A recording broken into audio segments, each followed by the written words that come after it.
Top quand on est bon. On en a vécu évidemment des très très bons moments déjà dans cette 5e édition de Ciné Comédie. On est toujours comme ça en live et sur le Facebook de Métropolis et sur le Facebook également de Ciné Comédie, de Grand Scène. Et là on va accueillir voilà, quelqu'un qu'on avait vraiment hâte de recevoir ici. Ouais. Mais avant de le recevoir, j'aimerais qu'on revienne sur une bande-annonce, celle d'un film culte. Vous le connaissez forcément, on fête les 50 ans cette année. L'aventure, c'est l'aventure.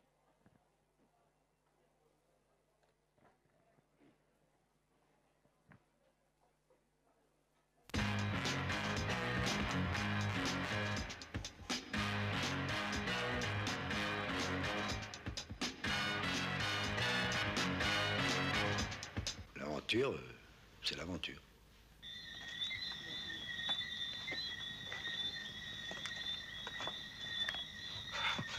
L'aventure, c'est l'aventure.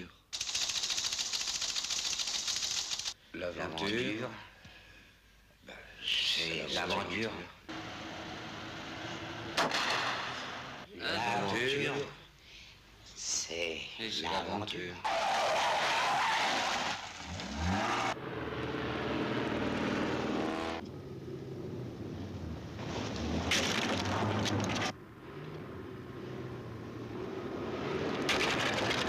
L'aventure, c'est l'aventure.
Avec Lino Ventura, Jacques Brel, Charles Denner, Johnny Hallyday, Charles Gérard, Aldo Macione, Nicole Courcelles.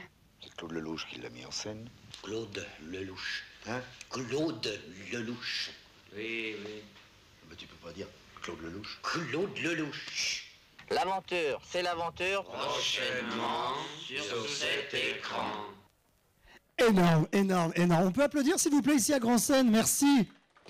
Il est l'un des plus grands cinéastes français, Palme d'Or à Cannes, 2 Oscars pour un film incroyable, Un homme et une femme. Il a fait tourner les plus grands. Mesdames et messieurs, je vous demande d'accueillir s'il vous plaît Claude Lelouch.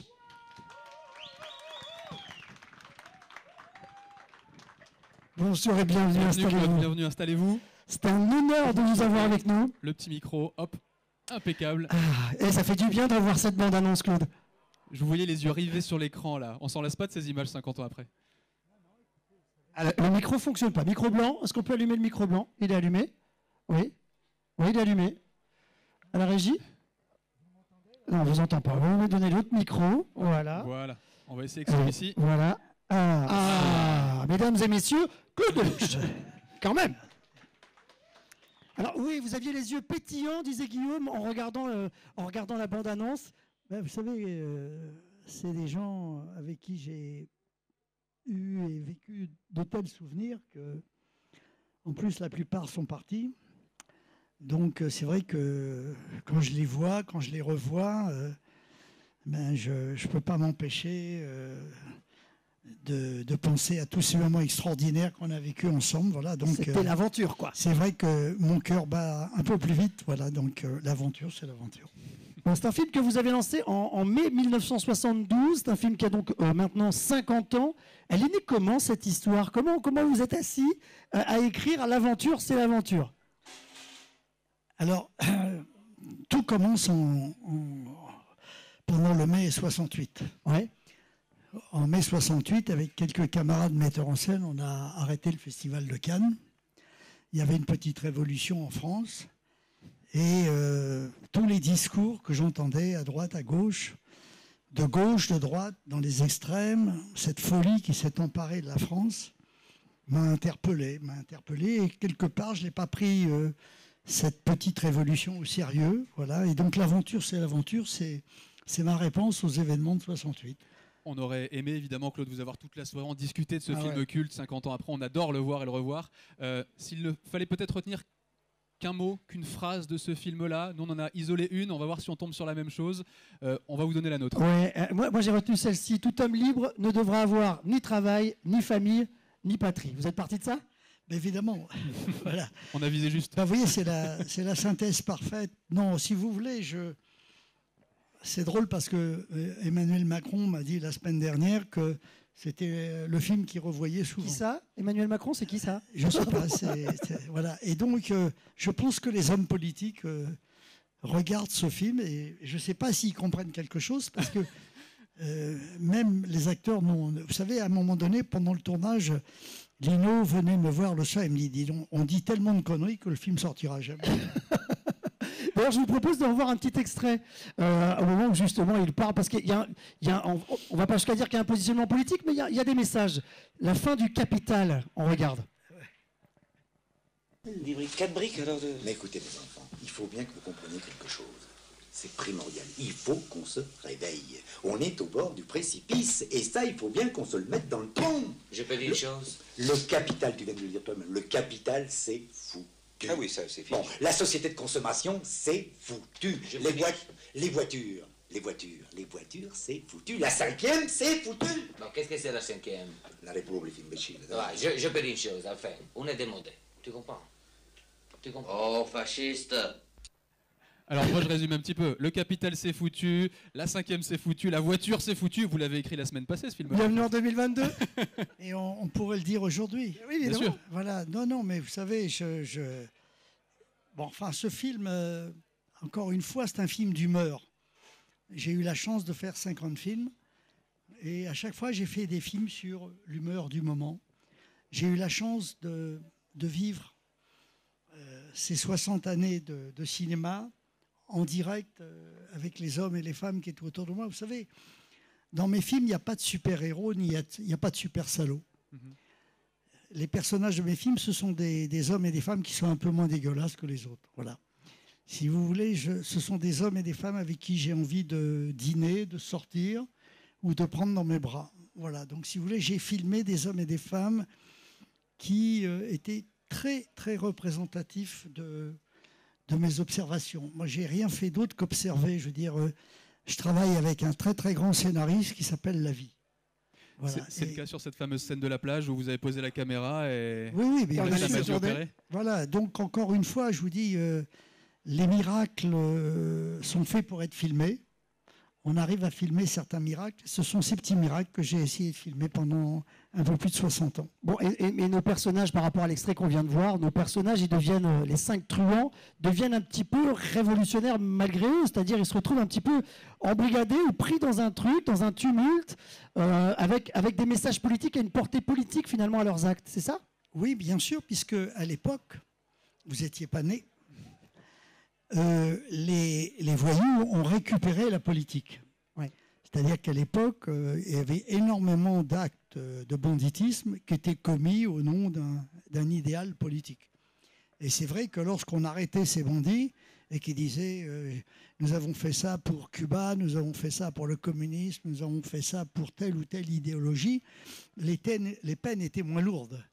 Il y avait un idéal, quoi. Voilà, on peut pardonner. Donc, à l'époque, les voyous ont énormément spéculé, mais tout comme sous l'occupation.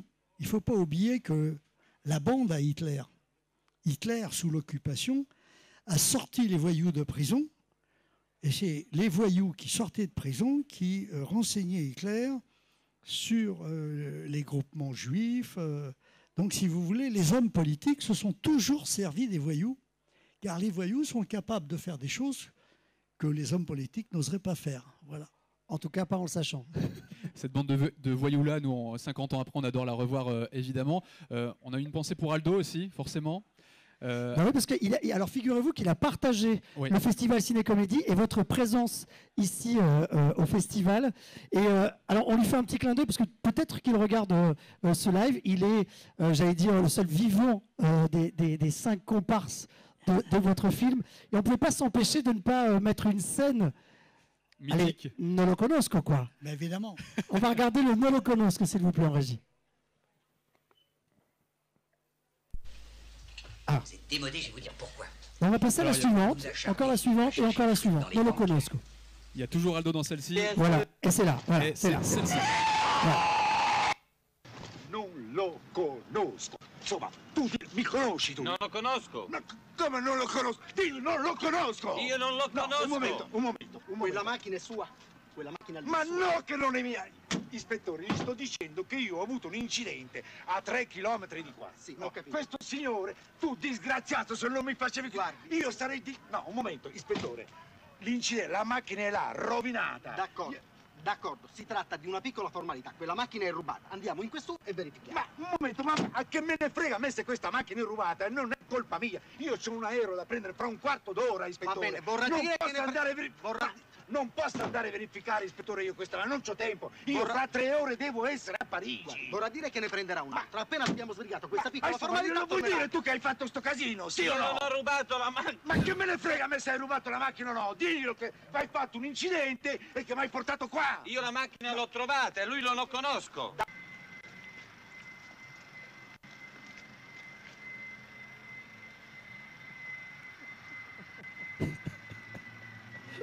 Ma bravo!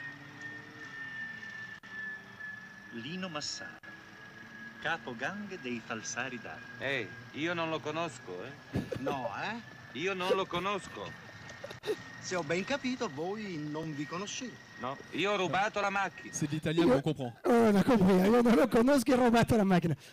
Claude Lelouch, pour arriver à une scène comme celle-là, est-ce que c'est une part d'improvisation de 5 génies du cinéma ou est-ce que c'est un travail d'orfèvre et c'est très très minuté? Parce qu'on le voit, il pose son cartable, il le reprend, il ferme la porte, il ouvre la porte. C'est très très millimétré.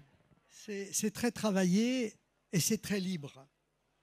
C'est-à-dire que on savait très bien, par exemple, l'histoire de la serviette. J'avais dit, tu remets, à chaque fois qu'il prend la serviette, tu la remets sur le toit. Donc, si vous voulez, dans mon cinéma, il y a les figures imposées, il y a les figures libres, comme dans la vie. Il y a ce qu'on a envie de faire, et puis il y a ce qu'on fait, il y a ce qu'on dit et il y a ce qu'on pense. Donc, sur le tournage d'un film, le film est totalement écrit. Mais sur le tournage, on se permet. Les acteurs sont tellement créatifs, sont tellement inventifs, vous font des cadeaux qu'à ce moment-là, on réécrit le film complètement. Et à un moment donné, on mélange ces figures imposées avec les figures libres. Donc, si vous voulez, c'est vrai que cette scène, à un moment donné, Lino s'amusait tellement à faire cette scène qu'elle a pris la dimension qui fait qu'à un moment donné, on n'est plus au cinéma, on est dans la vie. Est-ce que la magie a opéré immédiatement entre les 5 acteurs? Est-ce que vous avez eu tout de suite, ouais? Oui, il y a eu D'abord, il y a eu une très grande histoire d'amitié entre Lino et Brel. Ils étaient très, très complémentaires. Chacun était une planète différente pour l'autre. Et puis, Charlot, le métier de Charlot, c'est copain. Donc, il a été copain toute sa vie. Il a été copain de Belmondo, de Lino, de moi. Je veux dire, donc on ne peut pas inventer un copain plus parfait, vous voyez. Quant à Aldo Maccione, bon, c'est vrai que c'est l'italien idéal, quoi. C'est la frime avec tout ce qu'elle a. Elles étaient vraiment bonnes, les de pâtes de tendre, de photogénique, voilà. Donc, et puis Charles Denner, qui se prenait très au sérieux au milieu de tout ça, qui ne comprenait pas ce qu'il foutait au milieu de cette bande de... Et c'est vrai que Charles avait du mal à rentrer dans la déconnade, et les autres s'en servaient tout le temps. Donc ça a servi tout ça. Vous savez, c'est difficile d'expliquer les miracles. Il faut juste les filmer comme vous J'ai fait 50 films et j'ai eu droit à 50 miracles, puisque à chaque fois, j'ai eu droit à des petits cadeaux comme ça qui font que... Vous savez, ce que j'aime, c'est quand les acteurs cessent de jouer.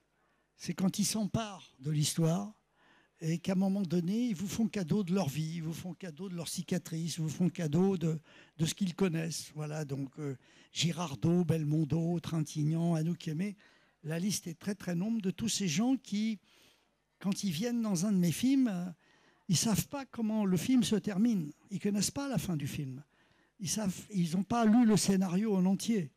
Donc ils découvrent le film au fur et à mesure. Quand Anouk Aimé arrive sur le quai de la gare dans Un homme et une femme, elle ne sait pas que Trintignant va l'attendre. Elle croyait être toute seule, elle pensait... Voilà. Donc ce qui fait qu'à un moment donné, la vie se surimpressionne et c'est cette vie, quand on arrive à la filmer, il y a des petits miracles dont vous me parlez aujourd'hui. Merci justement de nous partager ces miracles. Voilà, 50 ans pour ce film-là, on pourra en parler toute la soirée. On sait que vous êtes très pris, Claude Lelouch. On aimerait vous dire tout notre amour ici à Grand Seine, tout notre amour pour votre travail et puis pour votre personne également. Un énorme merci d'être venu nous en parler aujourd'hui et bon anniversaire du coup. Merci et je suis très très heureux qu'on fête ces 50 ans ici à Lille. Ah ben, nous on est ravis, merci beaucoup. Mesdames merci et messieurs, beaucoup. Claude Lelouch. Merci d'applaudir. Claude Lelouch, s'il vous plaît.